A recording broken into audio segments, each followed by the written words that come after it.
எப்படி இருக்கு தம்பி? ரொம்ப ஜோராக இருக்கு சாமி.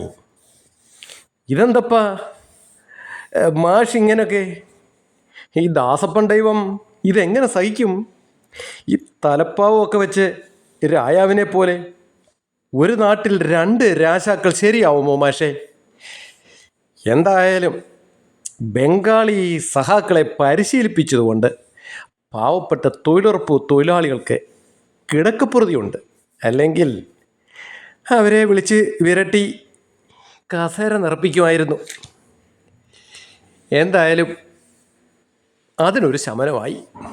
അല്ലെങ്കിൽ അവരുടെ പണി പോവും. അതുകൊണ്ട് അവർ വരും.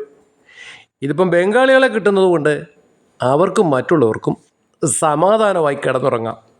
അല്ല, ഈ കിരീടം കണ്ടിട്ട് നമ്മുടെ കോഫി ഹൗസിലെ പോലെ ഉണ്ടല്ലോ മാഷേ.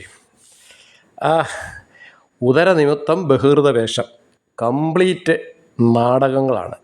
ജീവിതവും നാടകം, രാഷ്ട്രീയവും നാടകം.